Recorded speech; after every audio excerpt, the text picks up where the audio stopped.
Alright, so today I'm going to be talking about ghosts and their existence. And my main proposition is going to be that the existence of ghosts can actually be proven. And for my speech, I will not be using any information or testimony from individuals that are directly related to the deceased, just because it is very easy to make the argument that they're biased or that they're not in the right mental state to make any decisions about this. So I will mainly just focus on facts or recorded evidence that does not come from individuals directly connected to the deceased.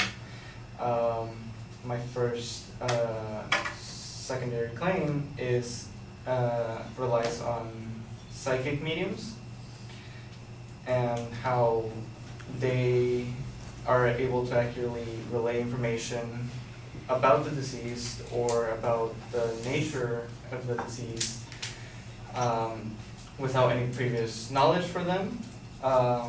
My secondary supporting claim will be about electronic voice phenomena, or EVPs, which are just recordings of voices or sounds from presumably deceased individuals, and thermal imaging, and how we can capture the energy either released or taken by these individuals wherever there is paranormal activity. For my first claim, psychic mediums have notoriously been controversial for their sayings, but there are many cases of psychics working alongside detectives or people specifically asking for a psychic to be enlisted in the search team alongside with detectives to aid in locating a missing person.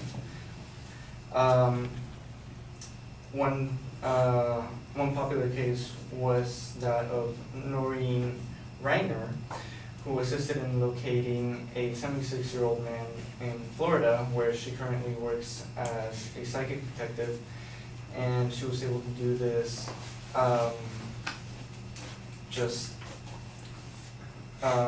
in the same way that many other psychics work, where they are given sometimes just a photo of the deceased or a photo of the missing person and asked if they can relay any information about them. And she was able to locate this man within 150 yards of where she originally predicted his location.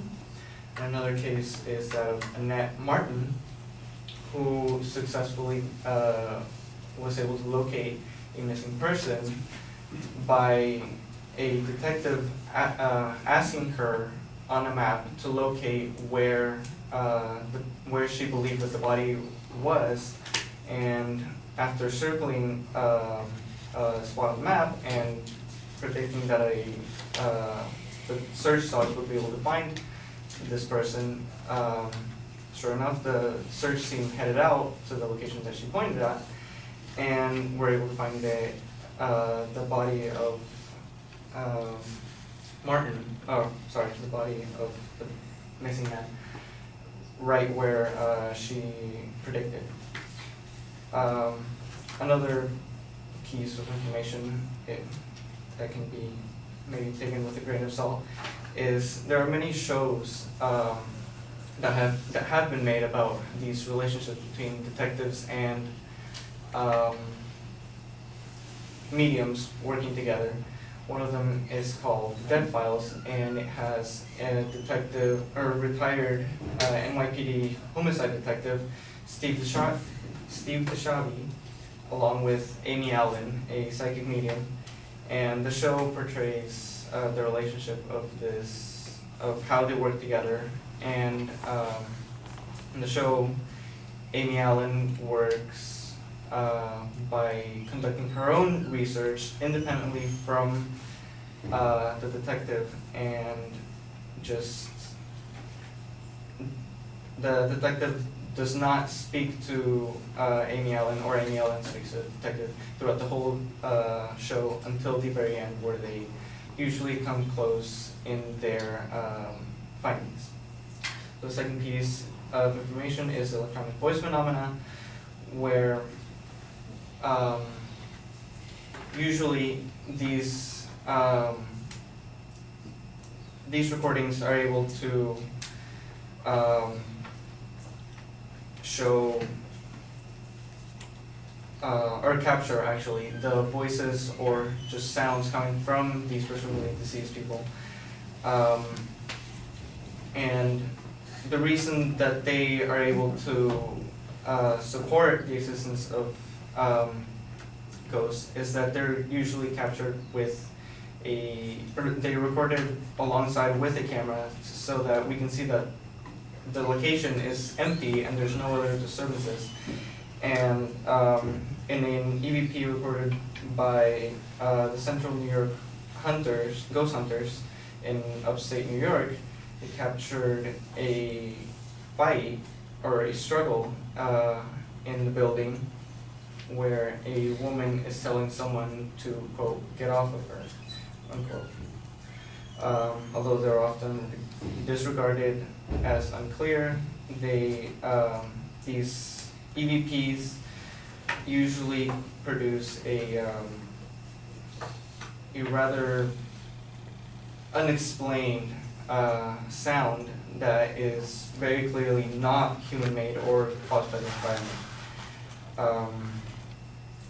Third point, thermal imaging can capture the energy of ghosts, and this is done by capturing the energy that they either take out of the environment or create in the environment, and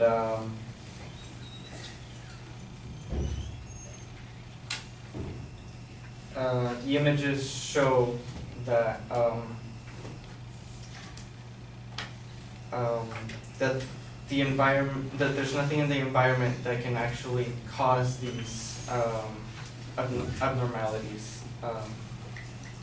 To summarize, psychic mediums usually are able to work alongside detectives and can provide information that no one else would be able to know, and they usually do this without any previous knowledge about the disease. Electronic voice phenomena provide an insight to eerie voices that are not human-made or caused by the environment, and thermal imaging shows the energy that these ghosts release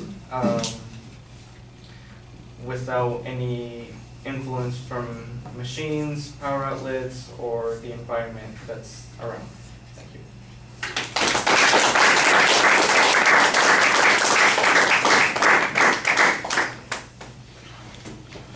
All right, the proposition's clear. The secondary points are laid out adequately, although again, they seem mostly informational. You signpost them when you get to it, so that's pretty solid. The evidence, though, is very thin. You've got two examples on that first point. I don't get a source for those examples, where they came from. You read about them someplace, and you need to cite that source. As it is, I got a name. I got two names of psychics who supposedly found something, and the conditions under which these accomplishments were achieved are not exactly clear in the examples that you're citing here. So it doesn't give me the kind of confidence or wow factor that I think you would need to have to feel sure that this is going on. And the whole idea of the TV show, I don't think helps at all. I think it sounds to me like it's it's a TV show. The idea that there is something legitimate to it needs to be explored, but I'm not sure that you do anything to show that it is legitimate, and I think you even recognize that that's perhaps a little problematic. The EVP thing is interesting, but there's no technical description of it that comes from an authority. It's just kind of like you explain what EVP is, basically, and then even your own evidence in support of it suggests that some people think, well, you can't really hear things in that. It just sounds like something. I'm going, okay, so how is this very convincing? I think that's a little bit problematic. The thermal stuff doesn't get explained very much because you've run out of time trying to get to it, and so that's also a little bit thin. As you probably are aware, you were 2.5 minutes over, so that's a lot of time too. All right, thank you.